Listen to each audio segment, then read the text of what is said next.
Em nome do Pai, do Filho, do Espírito Santo. Amém. Reflexão do dia 11 de novembro de 2025. São Martinho de Tours, Bispo, memória, terça-feira, cor litúrgica branco. São Martinho de Tours, o dono do manto que cobriu Jesus. Não aquele manto que Jesus foi crucificado, não, que os guardas disputaram. Seu gesto aconteceu no ano de 335. São Martinho era um guarda imperial e o jovem era muito requisitado, principalmente nas rondas noturnas. E era inverno naquela época, e durante o inverno, Martinho deparou-se a cavalo com um mendigo, extremamente humilde, passando frio. Movido de compaixão, tirou seu manto, cortou-o em duas partes e deu a metade para o pobre. No outro dia, enquanto ele dormia, apareceu-lhe em sonho Jesus, usando exatamente a metade daquele manto. E o sonho, Jesus falava com os seus anjos, né? Está aí este jovem que me deu o seu manto e cobriu-me no frio. E ele ficou, o sonho ficou do jovem, ficou impressionado, né? Então, na festa de Páscoa do ano seguinte, ele pediu o batismo e foi batizado. Recebeu o sacramento por volta dos 20 anos. Depois de algum tempo servindo ao exército romano, ele abandonou tudo, tornou-se pobre como desejava. Rezava e pregava a fé católica em terras francesas, onde ficou conhecido por muitos. São Martinho de Tours também acabou tornando-se bispo, né? Fundou também um mosteiro e acabou se tornando bispo.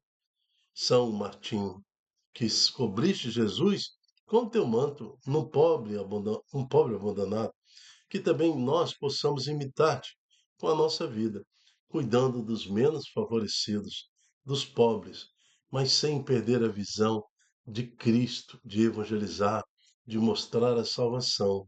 Amém. São Martinho de Tours, rogai por nós. Vamos preparar o nosso coração para a leitura de hoje. Leitura do livro da Sabedoria. Deus criou o homem para a imortalidade e o fez à imagem de sua própria natureza. Foi por inveja do diabo que a morte entrou no mundo, e experimentam-na os que a ele pertencem. A vida dos justos está nas mãos de Deus, e nenhum tormento os atingirá. Aos olhos dos insensatos, parecem ter morrido. Sua saída do mundo foi considerada uma desgraça, e sua partida, no meio de nós, uma destruição. Mas eles estão em paz. Aos olhos dos homens, parecem ter sido castigados, mas a sua esperança é cheia de imortalidade. Tendo sofrido leves correções, serão cumuladas de grandes bens, porque Deus os pôs à prova e os achou dignos de si. Provou-os como se prova o ouro no fogo, e aceitou-os como ofertas de holocausto. No dia do seu julgamento, hão de brilhar, correndo como centelhas no meio da palha. Vão julgar as nações e dominar os povos, e o Senhor reinará sobre eles para sempre. Os que nele confiam compreenderão a verdade, e os que perseveram no amor ficarão junto dele, porque a graça e a misericórdia são para seus eleitos. Palavra do Senhor, graças a Deus. Salmo 33. Bendirei o Senhor Deus em todo o tempo. Bendirei o Senhor Deus em todo o tempo, seu louvor estará sempre em minha boca. Minha alma se gloria no Senhor. Que ouçam os humildes e se alegre. Bendirei o Senhor Deus em todo o tempo. O Senhor pousa seus olhos sobre os justos, e o seu ouvido está atento ao seu chamado. Mas ele volta a sua face contra os maus, para da terra apagar sua lembrança. Bendirei o Senhor Deus em todo o tempo. Clamam os justos, e o Senhor bondoso escuta, e de todas as angústias os liberta. Do coração atribulado ele está perto, e conforta os de espírito abatido. Bendirei o Senhor Deus em todo o tempo. Proclamação do Evangelho de Jesus Cristo segundo Lucas. Naquele tempo, disse Jesus: Se algum de vós tem um empregado que trabalha a terra ou cuida dos animais, por acaso vai dizer-lhe quando ele volta do campo: Vem depressa para a mesa?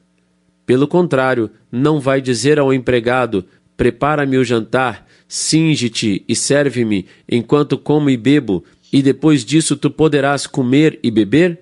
Será que vai agradecer ao empregado porque fez o que lhe havia mandado? Assim também vós, quando tiverdes feito tudo o que vos mandaram, dizei: Somos servos inúteis, fizemos o que devíamos fazer. Palavra da salvação. Glória a vós, Senhor. Alguém pode dizer assim: nossa, eu sou um homem justo, uma mulher justa. Eu não quero mal a ninguém, não mato, não roubo, não traio, não fico falando mal de ninguém. Então, isso me caracteriza, ou isso me destaca entre os outros, então eu mereço o céu. Né? Mas não matar, não roubar, não fazer mal a ninguém e ser uma pessoa honesta é obrigação nossa. Não fizemos nada além do que deveríamos ter feito. Servos inúteis. E mesmo com toda esta característica de homem e mulher justa diante de Deus, mesmo nos desgastando, anunciando o Senhor Jesus, e alguns entregando totalmente a sua vida à igreja e a Cristo, não fizeram mais do que sua obrigação, servos inúteis. Porque a verdadeira graça, a verdadeira honra e o verdadeiro reconhecimento de Deus às obras humanas de nossa parte vem da misericórdia do Senhor, que nos dá a vida eterna. Então, é isso que nos fala a primeira leitura de hoje. Os que nele confiam compreenderão a verdade, e os que perseveram no amor ficarão junto dele, porque a graça e a misericórdia são para seus eleitos. Então, a misericórdia é sempre, seremos sempre devedores. Nós somos devedores. Desde a criação, nós somos devedores. O Senhor nos fez imagem e semelhança, mas por sedução de Satanás, caímos na maldição do pecado. E aqueles que vivem no pecado, diz também a palavra em Sabedorias, capítulo 2, experimentarão a morte, porque a morte foi feita para aqueles que pertencem a Satanás. A morte foi feita para aqueles que ficarão presos na região da morte por suas condutas pecaminosas e rejeição à misericórdia de Deus.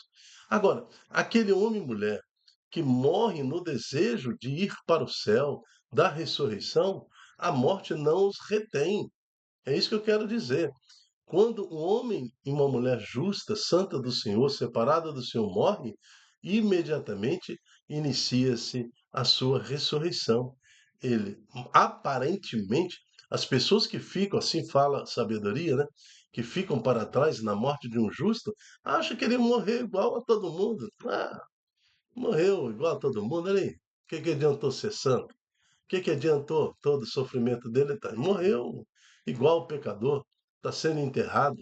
Alguns nem morreram, né? Foram devorados por leões, eh, foram totalmente decapitados, trucidados, né? Alguns, então, não morreram. Então, o que adiantou? Adiantou sim, porque imediatamente após a morte ressuscitaram para a vida eterna. O justo, o santo, a morte não retém, não adianta, não retém. É a ilusão de Satanás, que achando que matando Jesus resolvera tudo, mas imediatamente, assim que a morte de Jesus se confirmou, né, imediatamente adveio a sua ressurreição. E assim também nós viveremos esse tempo de ressurreição pessoal. O justo, ao morrer, ressuscita para o Senhor. É isso que está escrito em Sabedoria, capítulo 2. É isso que nos mostra também o salmo de hoje. Né? O Senhor, ele passa os olhos sobre os justos, né? Seus olhos pousa sobre os justos e seu ouvido está atento a seu chamado, porque aquele que clama pelo Senhor, ele é atendido. Assim, o evangelho de hoje fica fácil de ser compreendido, porque ele compara aquele empregado que chega junto com o patrão pela madrugada e o empregado ainda vai servir o patrão, né? E o patrão vai lhe pedir obrigado, ou por acaso vai inverter e servir o empregado antes de dormir, né? Então cada um tem que fazer sua obrigação. Nós somos chamados por Deus a servir a Deus, cada um na sua dimensão. Um nas dimensões apostólica, discipulado, mas cada um de nós é chamado a ser esse empregado que serve ao seu Senhor.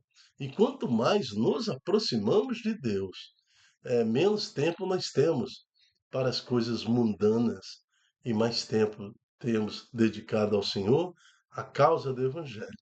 Por isso, seremos reconhecidos no dia da nossa morte, porque o Senhor nos conhece. É Ele que nos separou para vivermos eternamente diante do Senhor. Por isso, louvamos e bendizemos ao Senhor pelo Evangelho de hoje, em Lucas capítulo 17, de 7 a 10. Como servo inútil, empregado inútil, mas desejosos de recebermos um grande pagamento pelo nosso trabalho, que é a misericórdia da salvação. Amém. Eu me chamo Dilton Góes. O nosso projeto chama-se Ai de mim se não evangelizar. E dentro desse projeto nós temos a Reflexão do Dia, que é um programa diário para refletirmos juntos o que nos quer dizer a liturgia do dia, o que a igreja nos passa. E hoje a igreja vem nos passar, após analisarmos o santo do dia, a primeira leitura, o salmo, o santo evangelho, para perseverarmos, né, na retidão da nossa vida, para um dia encontrarmos a nossa salvação em Cristo Jesus. Amém. Até a próxima, se Deus quiser. Tchau, tchau.